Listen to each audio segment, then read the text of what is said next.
یہ جو کرنا چاہتے ہیں یہ ضرور کریں, خوشی سے کریں, لیکن پھر یہ ہے کہ پھر بعد میں یہ نہ کہے کہ میرا سب سے بڑا گناہ یہ ہے کہ میں پٹھان ہوں اور میرے ساتھ ظلم ہو گیا, میرے ساتھ زیادتی ہو گئی. پھر ریاست کی جو ذمہ داری ہوگی وہ پھر ریاست اپنی ذمہ داری نبھائے گی. جہاں پر ریاست کی رٹ قائم کرنے کی بات آئے گی پھر رٹ بھی قائم ہوگی.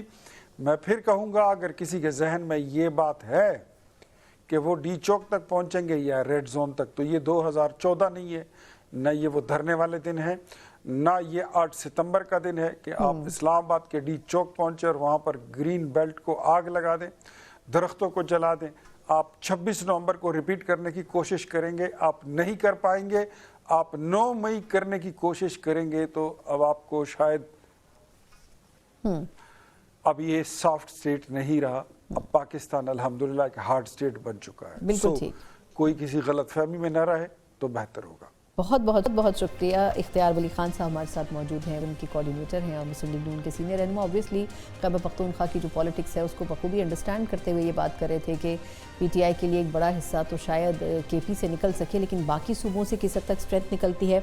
یہ خود پاکستان تحریک انصاف کو سوچنا پڑے گا. ایک مختصر وقفہ اور پھر ہم خود پاکستان تحریک انصاف سے ہی جانیں گے کیا 8 فروری واقعی اتنا سنجیدہ کال ہے جس کے اوپر عمل کرنا ضروری ہے یا ابھی بھی کچھ بات چیت کا آپشن موجود ہے. ہمارے ساتھ رہیے گا. بریک کے بعد ایک بار پھر آپ کو خوش آمدید کہتے ہیں. جہاں سیاسی طور پر ہم دیکھ رہے ہیں کہ مختلف سیاسی جماعتیں اپنے سابقہ مراسم کو بحال کرنے کی کوششیں کر رہی ہیں, وہیں کچھ ایسی سیاسی جماعتیں جو کہ اتحادی بھی ہیں ان کے تعلقات بھی کچھ خوشگوار ہوتے ہوئے محسوس نہیں ہو رہے ہیں. اور یقیناً جہاں پر تبدیلیوں کا موسم ہے وہیں ایک سب سے بڑا مسئلہ یہ ہے کہ اپوزیشن کی جماعت کو آپ نے بالآخر 5 مہینے کے انتظار کے بعد فائنلی اپوزیشن لیڈر کی سیٹ اور سینٹ میں بھی اپوزیشن لیڈر کی سیٹ دے دی ہے, لیکن ابھی شاید معاملہ یہاں پر تھمتا ہوا نظر نہیں آ رہا ہے. 8 فروری بھی زیادہ دور نہیں ہے, لیکن کیا بنیادی مقصد جس طرح ٹائمنگ کی لوگ بات کر رہے ہیں کیا یہی اصل مقصد تھا حکومت کا, یا پھر اس بات چیت کے ماحول کو بہتر بھی کیا جا سکتا ہے. جس طرح بیرسٹر گوہر صاحب بھی یہ فرما رہے تھے کہ اگر حکومت بات کرنا چاہتی ہے تو یقیناً ہر ایشو پر بات کی جا سکتی ہے, لیکن وہ تبھی ہوگی جب حکومت اور اپوزیشن دونوں ساتھ بیٹھیں گی. کس حد تک یہ پاسبلٹی ہے اس کے اوپر بات کرنے کے لیے پروگرام کے سیگمنٹ میں میرے ساتھ موجود ہیں تحریک انصاف کے سینئر رہنما بیرسٹر عمیر نیازی صاحب, ممبر قومی اسمبلی بھی ہیں. Sir thank you so much for joining. اب آپ مجھے یاد ہے کہ پچھلے پروگرام میں بھی ہم نے اس پہ بات کی تھی کہ کس حد تک اپوزیشن جو ہے وہ کمپرومائز کر سکتی ہے اور کس حد تک گورنمنٹ کر سکتی ہے. فائنلی 5 مہینوں کے ایفرٹ کے بعد آپ لوگوں کو اپوزیشن لیڈر تو مل گیا, لیکن یہ سب سے بڑا چیلنج ہے سر کہ کیا مینڈیٹ اس کو پی ٹی آئی نے دیا ہے کہ مطلب ڈیسیجن میکنگ وہ کر سکیں گے یا نہیں, کیونکہ obviously strength P T I کے پاس ہے, ان کے پاس تو نمبر ہے نہیں اس طریقے سے. دیکھیں ایک تو ہے کہ ان کے پاس مینڈیٹ ہونا, مگر دیکھیں مذاکرات کے لیے ایک اوور آل ماحول ہوتا ہے. ماحول کے لیے یہ ایک کانفیڈنس بلڈنگ میجر تھا جو کہ حکومت وقت نے لیا. تو اگر دونوں سائیڈوں نے بات چیت کرنی ہے تو سب نے اپنی پوزیشن میں تھوڑا بہت موو کرنا ہے. عمران خان نے بھی اپنی پوزیشن میں کافی موومنٹ کی ہے. اگر وہ دیکھا جائے ہم کہیں کہ عمران خان کی طرف سے دروازہ بند ہے تو وہ دروازہ بند نہیں تھا. عمران خان متعدد دفعہ یہ کہہ چکے کہ میں اپنی ذات کے لیے بات چیت کرنے میں نہ انٹرسٹڈ ہوں نہ چاہ رہا ہوں. میرے لیے کیا چیز اہم ہے, مقدم ہے کہ میرے کیسز عدالتیں سنیں, بائی دا بک ٹریٹ کیا جائے, رول آف لاء کے مطابق کیا جائے, تو مجھے کوئی اعتراض نہیں. ہاں پاکستان کے لیے میں بیٹھنے کو بھی تیار ہوں, بات چیت کرنے کے لیے بھی تیار ہوں, پر اسی چیز کو مد نظر رکھتے ہوئے انہوں نے محمود خان اچکزئی اور علامہ راجہ ناصر کا انتخاب کیا. اب دیکھیں دونوں پرسنالٹیز بظاہر جیسا آپ نے حوالہ دیا کہ جی ایک سیٹ کے مالک ہیں, جماعت پیچھے اس طرح بظاہر نہیں ہے, بالکل ایسے ہی, مگر عمران خان نے انہیں ایز اے تھرڈ پارٹی اس میں انوالو کیا ہے. دیکھیں جب ایک بہت بڑا کانفلکٹ ہو جس میں 2 سائیڈیں ایسی ہیں جو آمنے سامنے بیٹھ بھی نہیں سکتی یا بات چیت بھی نہیں کر سکتی, اس میں اگر ایک میڈیٹر ٹائپ فگر آ جائے. اگر آپ اچکزئی صاحب کی تقریر اٹھا کے دیکھ لیں, اس میں انہوں نے نواز شریف صاحب کی بھی تعریف کی, انہوں نے اوپنلی اس میں اکنالج کیا کہ ان کے روابط, جو کانفرنس ہوئی تھی انہوں نے اس میں بھی یہی بات کی تھی کہ ماضی کو چھوڑ دیں. انہوں نے کہا میں ان کے برے وقت کا ساتھی ہوں, مطلب اوپنلی انہوں نے کہا پیپلز پارٹی کا بھی, مسلم لیگ نون کا بھی. تو انہوں نے انہیں احسانات بھی گنوائے اور انہوں نے اب کی اپنی رسپانسبلٹی بھی بتائی کہ ان کی کیا اب کی رسپانسبلٹی ہے. تو اب اس طرح کی شخصیت میں سمجھتا ہوں کہ ایک درمیان والا رول ایک اچھا پلے کر سکتی ہے, مگر اس کی شرط کیا ہے کہ جو حکومت وقت نے ایک کانفیڈنس بلڈنگ میجر لیا ہے اس نوٹیفیکیشن کر کے, تو ایک اور بھی سی بی ایم کرنا چاہیے. وہ سی بی ایم یہ ہے کہ اچکزئی صاحب نے جو کہا تھا, اچکزئی صاحب, علامہ ناصر, بیرسٹر گوہر, 1-2 اور جو سینئر ہمارے کابرین ہیں ان کی عمران خان صاحب سے اس ٹاپک پہ ملاقات کرا دیں. اور جن کے پاس مینڈیٹ ہو خان صاحب کے پاس جا کے تمام چیزیں مینڈیٹ تو ان کے پاس ہے، مگر مینڈیٹ کو بھی تو دیکھنا ہے نا کہ اس کے خد و خال کیا ہیں، کہ کس حد تک یہ جا سکتے ہیں، کن چیزوں پہ بات کر سکتے ہیں، کیا آنے والی لیجسلیشن میں تحریک انصاف کسی طرح سے حصہ لے سکتی ہے. جس طرح سے اچکزئی صاحب نے بڑا اوپنلی کہا کہ یہ ایوان میں بیٹھے ہوئے جتنے میرے پیچھے اراکین ہیں آپ ان کے ووٹ اپنے ساتھ کاؤنٹ کریں، میں ہر اچھی بات میں آپ کے ساتھ ہوں، مگر شر میں یا کسی کو نقصان پہنچانے میں نہیں. اچھا، اب وہ تین چیزیں، ایک تو یہ جو بیرسٹر گوہر صاحب ہیں، ایک تو یہ کہہ رہے ہیں کہ ہم ہر ایشو پر بات کرنے کو تیار ہیں، اصل مقصد یہ ہے کہ بات چیت شروع ہو. لیکن آپ کے خیال میں ایک تو کیونکہ آپ ہمیشہ ایک آنیسٹ اوپینین دیتے ہیں، واقعی پارٹی 100% یہ چاہتی ہے کہ بات چیت ہو؟ مطلب کچھ ایسے لوگ بھی ہیں جو پارٹی جب کہیں پہ ایسے لگتا ہے کہ معاملات کچھ بہتر ہو رہے ہیں، کچھ نہ کچھ لوگ بیچ میں پڑتے ہیں، دونوں طرف کے ایک ماحول بنتا ہے تو وہ ماحول خراب ہو جاتا ہے. آپ کو لگتا ہے کہ اس وقت سنجیدگی سے بات ہو سکتی ہے اسپیشلی 8 فروری کے پروٹیسٹ سے پہلے؟ دیکھیں اوور آل اگر ریئلسٹکلی دیکھیں تحریک انصاف نے اپنے آپ کو سیلف ایویلیویٹ بھی تو کرنا ہے. دیکھیں تحریک انصاف کا 8 فروری پیک تھا، تمام تر مشکلات کے باوجود تحریک انصاف نے اپنا 3 کروڑ سے زائد ووٹ بھی حاصل کیا اور متعدد سیٹیں بھی جیتی. چلیں وہ ریڈیوس ہو گئیں، جو ہو گیا وہ علیحدہ کہانی، مگر ثابت کیا کہ بغیر نشان کے لیڈرشپ جیل میں ہو اور ایک ینگ لاٹ کے ساتھ ایک میدان جیتا. وہاں سے آج کے دن میں ہم نے اپنا پولیٹیکل کیپٹل تو نہیں ختم کیا، آج بھی مقبولیت عمران خان کی اس سے بڑی یا کم نہیں ہوئی، مگر ساتھ ساتھ دیکھیں ہم نے سیاسی اپنی اسٹرینتھ پارلیمنٹ کے اندر لوز کی ہے. ہمارے with passage of time Omar Ayub صاحب، زرتاج گول، بڑے بڑے نامی گرامی لیڈرشپ، جس کی وجہ سے قیادت کا بھی فقدان پیدا ہوا. اب جس طرف آپ اشارہ کر رہی ہیں ٹھیک ہے، اس وجہ سے کیا ہوتا ہے کہ جب وہ ہر پارٹی میں ہوتا ہے، آپ کی کوئی پارٹی انوکھی نہیں، ہر پارٹی میں رفٹ اختلافات ہوتے ہیں اپنی جگہ، مگر پھر اس دوران کیا ہوا کہ لیڈرشپ گیپ کی وجہ سے 2 رائے بھی جنم لی ہیں کہ آپ کہیں کہ ایک بالکل پارٹی میں ایک مستند رائے ہے کہ ایک کیمپ ہے جو حامی ہے کہ مذاکرات ہونے چاہیے، ساتھ ہی ساتھ یہ بھی رائے پارٹی میں موجود ہے کہ مذاکرات سے کچھ نہیں ملا، مذاکرات ایک آئی واش ہوں گے، مذاکرات کے ذریعے یہ شاید عمران خان کو نہ نکالیں، شاید حکومت وقت ٹائم گین کر رہی ہو. تو پولیٹیکل دیکھیں پولیٹیکل وزڈم کیا ہوتی ہے، جب آپ تک کسی چیز میں بیٹھیں گے نہیں، پریکٹیکلی اسیس نہیں گراؤنڈ کو کریں گے تو بغیر بیٹھے کتابوں میں بیٹھے تو نہیں فیصلہ ہو سکتا. سیاست تو میدان میں ڈیسائیڈ ہوتی ہے، پریکٹیکل ڈیسیجن میکنگ. دیکھیں اگر آج حکومت بلف کر رہی ہے تو ان کا بلف کال آؤٹ کریں. اگر حکومت وقت سمجھتی ہے کہ تحریک انصاف بلف کر رہی ہے، وہ خالی بظاہر منہ سے کہہ رہی ہے کہ بات چیت کرنا چاہتے ہیں، اصل ارادے ان کے اور ہیں، تو وہ ہمارا بلف کال کریں. اچھا، لیکن اب آپ کے خیال میں اس وقت امینڈمنٹس بھی ہونے جا رہی ہیں، تو میں یہ بھی جاننا چاہوں گی کہ اس وقت جو ترامیم کی بات ہو رہی ہے تو کس حد تک پاکستان تحریک انصاف کو آن بورڈ لینے کی کوشش ہوگی؟ کیونکہ دیکھیں 26ویں 27ویں دونوں ترامیم کے موقع پر پی ٹی آئی سے کنسلٹ کرنے کی کوشش ہوئی، بلکہ مجھے یاد ہے 26ویں ترمیم میں تو آخر تک میٹنگ جو ہوئی مولانا صاحب کے گھر میں، اس میں پی ٹی آئی بھی آتی رہی.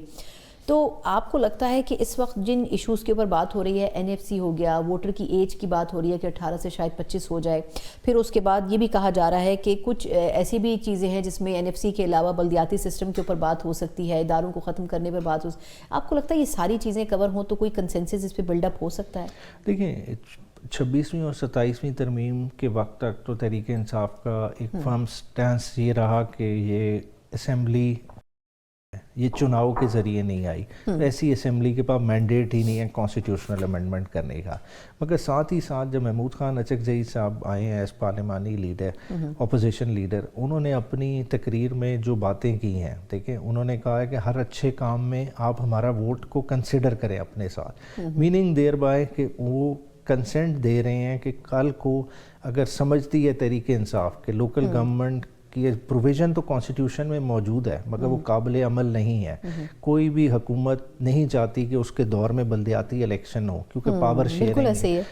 پاور شیئرنگ کرنی پڑتی ہے، تو اس کو پابند کرنے کے لیے کانسٹیٹیوشن میں کچھ اصلاحات کی ضرورت ہے. تو اس آئین سازی میں میرے خیال سے بیٹھنے کا رستہ تو کسی حد تک محمود خان نے کھولا ہے، کوئی اندیا دیا ہے. اسی طرح این ایف سی کے حوالے سے اگر دیکھ لیا جائے، یعنی کہ اگر ماحول ایسا پیدا ہو تو محمود اچکزئی صاحب چاہیں گے کہ مذاکرات پروسیڈ کریں. مجھے تو ان کی تقریر سے لگتا ہے کہ یہ والا دروازہ کھلے گا، اور انہوں نے اس حد تک بھی بات کی کہ 26ویں 27ویں آئینی ترمیم کو کرٹیسائز کیا، اور انہوں نے کہا کہ کاش یہ ایوان یہ اپنا اختیار استعمال کرتا اس ایوان کی بالادستی کے لیے. تو اس ایوان کی بالادستی کے لیے ضروری کیا ہے کہ فائنینشیل کنٹرول، یہ فائنینشیل اٹانومی آپ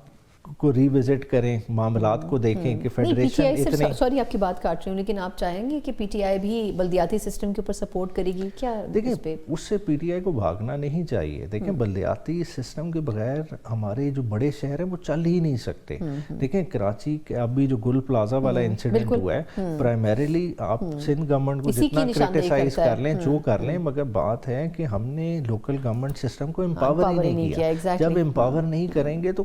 میونسپل سروسز پہ کون کانسنٹریٹ کرے گا، کیونکہ اس کے لیے تو آپ کو ووٹ ہی نہیں ملنا. تو جب تک جس کی ذمہ داری ہوگی، جس نے ادھر سے ووٹ لے کے آنا ہے، وہ ساری سروسز کے لیے پھر اتنی ایفرٹ بھی کرے گا. مگر اس کے لیے مربوط ڈھانچہ بنانے کے لیے ہم سب کو اپنا ایک کردار ادا کرنا چاہیے. بہت بہت شکریہ بیرسٹر عمیر نیازی صاحب. یقین فروری کے لیے پر امید ہیں، لیکن ابھی بھی بہت وقت بچا ہے اور گورنمنٹ کے پاس بھی ہے اور اپوزیشن کے پاس بھی ہے. اب دیکھنا ہی ہوگا کہ آیا دونوں اس وقت کو کس طرح استعمال کرتے ہیں. اگر ایک دروازہ کھلتا ہے تو یقیناً امید ضرور بنتی ہے، اور اگر امید بندے تو شاید اپوزیشن اور حکومت دونوں ہی مسائل کو ایڈریس کر سکتے ہیں. لیکن یہ کس حد تک ہوگا یہ آنے والے وقت میں یقیناً واضح ہو جائے گا. اس کے ساتھ ہی پروگرام کا وقت ختم ہوتا ہے. مجھے اجازت دیجیے. اللہ حافظ.